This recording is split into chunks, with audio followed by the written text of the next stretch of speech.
Yesterday's Cup Series winner Alex Bowman is just one of several big-name Cup Series drivers that do not have contracts past this season. We're finally going to begin this year's NASCAR silly season conversation.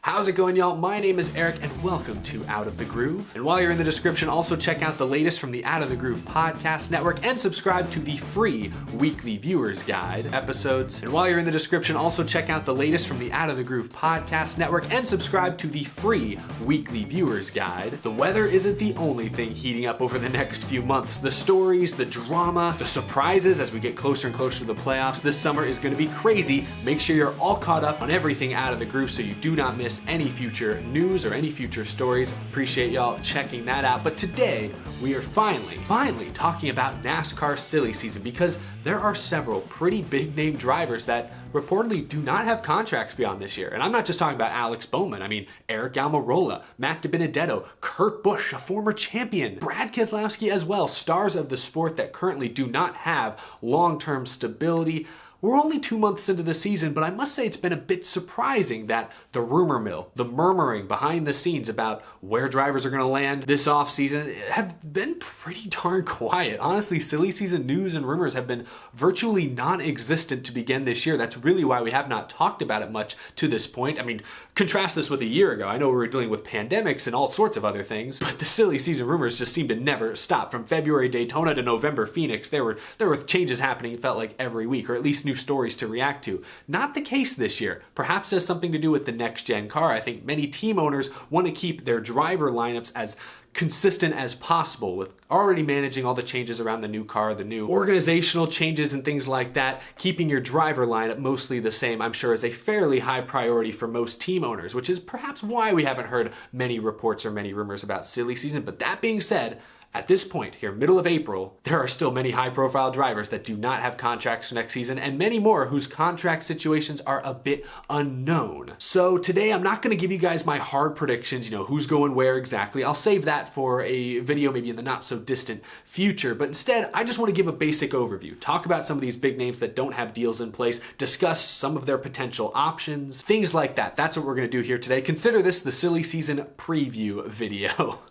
If you ask me, much of what happens in this year's silly season, how silly, how crazy does it get, is largely dependent on a couple different factors. First, will Kurt Busch and or Ryan Newman retire? Both have been at least somewhat rumored to be considering retirement at the end of this season. They're two of the three oldest drivers in the NASCAR Cup Series this year. If either or both of those drivers retire, I mean, that's an empty Roush seat, potentially an empty Ganassi seat. I mean, that will shake things up for sure if those seats need to be filled. Second thing that I believe could shake up this year's silly season is whatever 2311 Racing does. They've made it pretty clear they want to expand to a 2 or maybe even a 3-car team as soon as possible. And if they secure a charter or opt to open a second car anyways next year, that is a pretty competitive seat that I'm sure many drivers would love to land. Thirdly, if Toyota does in fact bring over an existing Chevy team, it's been rumored at least that will be Richard Petty Motorsports, what happens there? Eric Jones probably remains their driver, but that could shake things up as well. And lastly, we know there are plenty of outside onlookers who would like to secure one of those valuable but very scarce charters. What if an existing team chooses to downsize and sell that charter to the highest bidder? I don't think it's likely, but what if Stewart-Haas Racing, a team that has struggled dramatically this year, has Erik Amarola at least on an expiring deal with perhaps questionable sponsorship support? What if they end up downsizing and they sell that charter to somebody? What if Trackhouse gets it? What if 2311 gets it? What if Dale Jr. gets it? That's probably not going to happen. I think largely silly season this year, the silliness will depend on who retires, if anyone, and whether or not 2311 Racing opens up a second seat. But that being said, let's look at the big names that do not have contracts next year and discuss some of their potential options. I'll begin with Alex Bowman, yesterday's race winner, and let me tell you, that win likely helped his chances of staying with Hendrick a lot. Coming into this year, I think there were question marks about his future at Hendrick Motorsports. I mean, yes, Ally is signed on through 2023, but even knowing that, Hendrick Motorsports only signed Alex Bowman to to a 1-year extension this past offseason. So that gave the impression that 2021 is kind of like a tryout year for Alex Bowman. Is he successful in that car? Does Ally like him as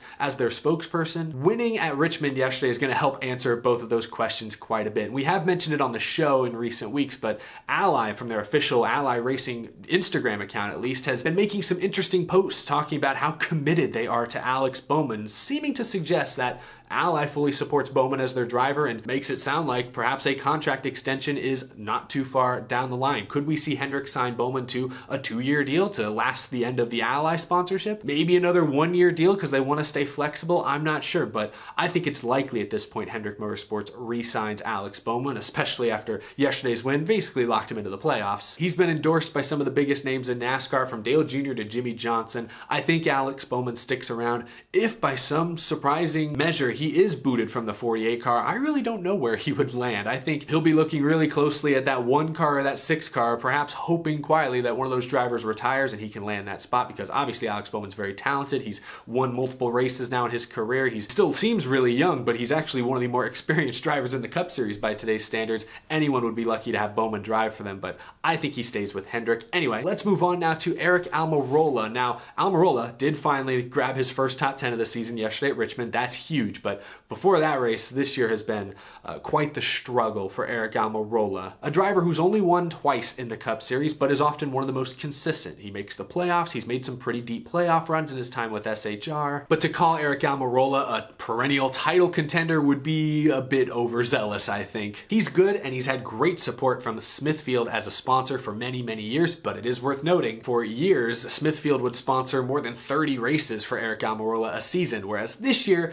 they decreased their involvement slightly. They're only the primary for 25. Still a large amount of races and still one of the more consistent driver sponsorship pairings in the Cup Series today, so not anything to get too worked up about, but it is worth noting. If the struggles continue for Erik Amarola, if the struggles continue for Stewart-Haas Racing across the board, and if for whatever reason Smithfield finally decides this is the year they pull a lot of their support for Erik Amarola, I don't think SHR keeps Amarola around without Smithfield backing him. So a lot of Amarola's future is dependent on that sponsor support. And in my opinion, if Smithfield does back out, I wouldn't be shocked if SHR considers shrinking to a 3-car operation. Consolidate their resources to hopefully elevate that team next year, because so far, at least this year, they have clearly struggled. And maybe sell that charter to the highest bidder. Make some quick cash right away, because as we've mentioned, there would be many suitors, I'm sure, for that charter. Let's talk about Matt DiBenedetto for a moment. Another driver who's gotten off to maybe a slightly slower start, had a lot of bad luck this season, but he's in an interesting position because we already know he's going to be replaced by Austin Cindric at the end of this season. They made that clear last year. So Matt DiBenedetto, while he's been trying to race at the highest level so far this season, he's also at the same time had a wandering eye looking towards his next potential ride. Now, he did tweet something kind of interesting recently. I don't know how much to read into this, but Ford posted that video of the next-gen Mustang testing, and Matt DiBenedetto tweeted that he can't wait to drive it. So is he just contractually obligated to say that, or is he actually hinting at the elephant in the room? Does this mean DiBenedetto has a deal lined up to stay with Ford? Could he somehow land with Penske? Like maybe Penske opens up a 4th ride for DiBenedetto.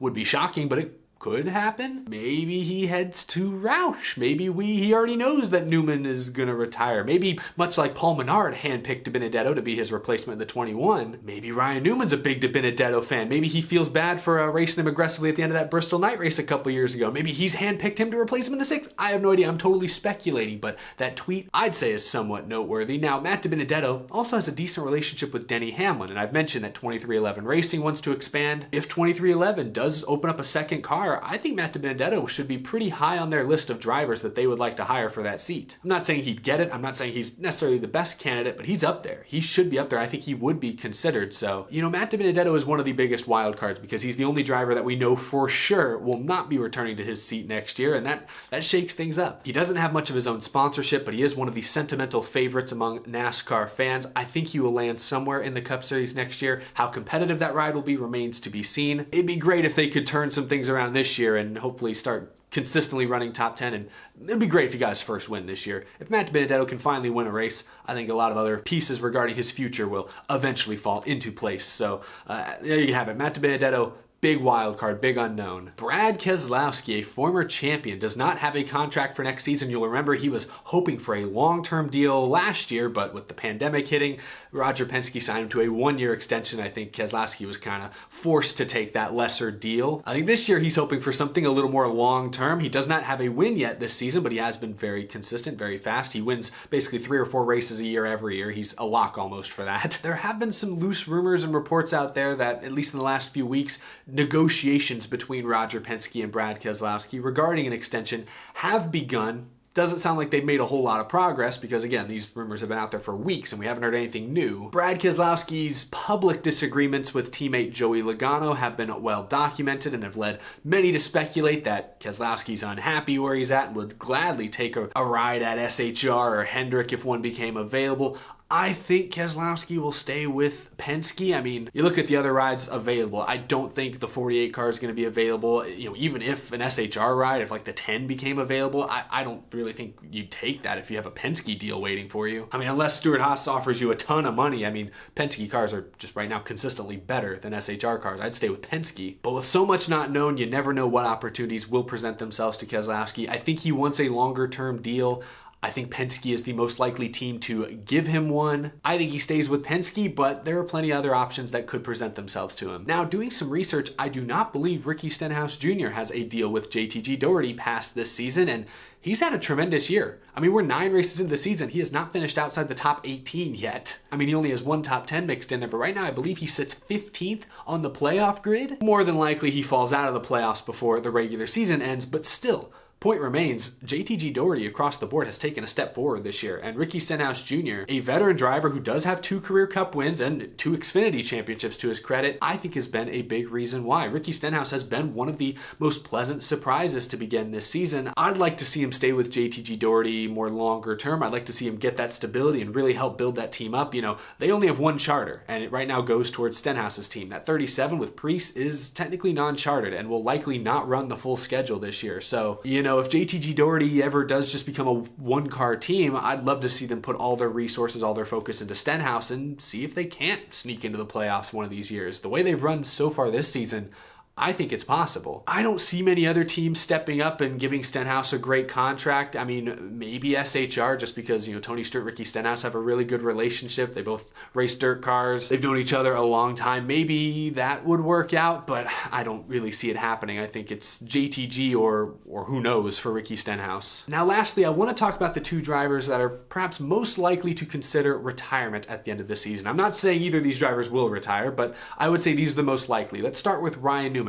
Newman's been extremely quiet about retirement talks. He'll be 44 years old this season. I believe he is the 2nd oldest full-time driver in the Cup Series behind only Kevin Harvick. His first year with Roush was huge. He had 14 top 10s that year, made the playoffs, almost advanced out of the first round, but then last year, between, of course, the horrible crash at the end of the Daytona 500, forcing him to miss 3 races, and then he came back and their performance just was not good. He only had 2 top 10s all of last season. This year seems to be a step in the right direction. They already have a couple of top 10s this season. They've been up around the top 20 in points, so I think Ryan Newman is bringing a lot of good to that Roush Fenway team right now, but will he continue to race beyond this season? That is completely up in the air. I mean, when he was on my show a few weeks back, he did say, perhaps jokingly, that he doesn't feel like he's reached his peak yet. He's still waiting for that day. So Newman, he seems like the kind of guy that constantly has to scratch that itch. He seems like the kind of guy who just loves racing and is likely going to race for many, many years if he can. May not always be NASCAR cars, but he will be racing something. I think he'd like to hold on to that Cup Series seat as long as he feels competitive. And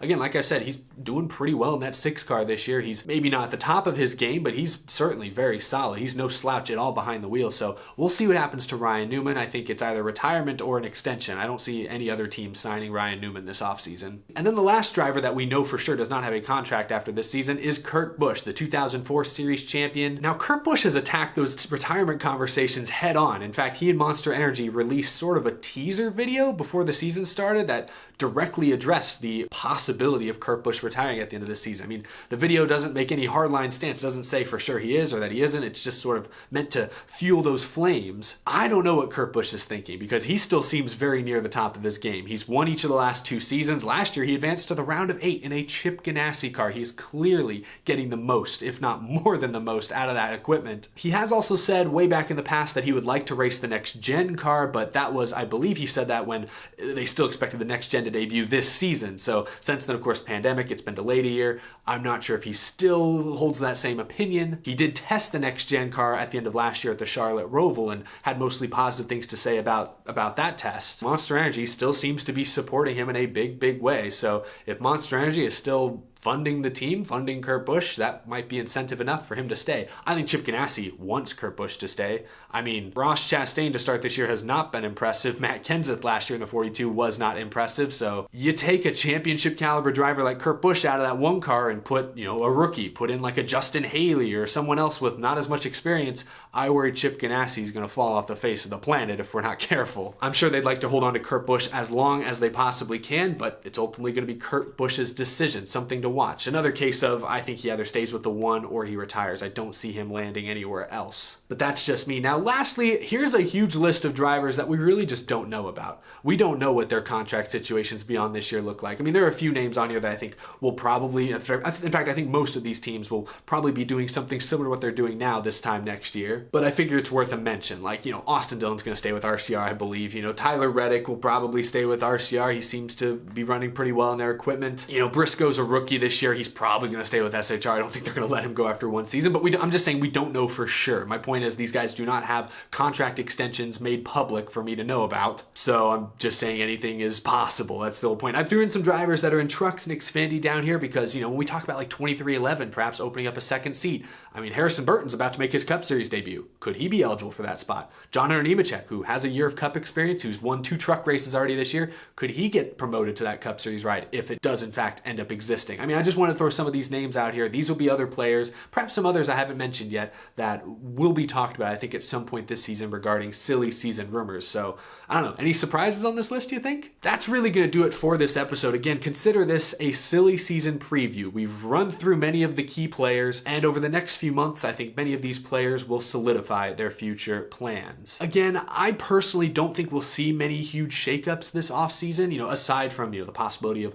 the 1 or the 6 being open or a new 2311 car. I don't think we're going to see Keselowski and Bowman swap rides or anything super dramatic this year, only because the next gen car is right around the corner, and organizationally, these teams have so many new things they're going to be changing and adapting to. I think many team owners would like to keep their driver lineup pretty consistent from this year to the next. They don't want to be getting used to a whole new car and everything and also having to get used to an all-new driver. That would be a lot to handle at the same time. I think many team owners are going to want consistency with their drivers from this year to next. So I don't believe many team owners are going to try to shake things up too dramatically. I think many of those big name drivers will probably stay where they're at this coming off season, but last year was pretty crazy, so, nothing's off the table. Let me put it like that. Thank you guys for watching this episode. Let me know your craziest silly season predictions or theories down below. That's all I've got. Again, be sure to subscribe if you're new to the channel. We talk racing almost daily here at Out of the Groove. You're not going to want to miss a thing. As always, a huge thank you to my amazing Patreon supporters as well.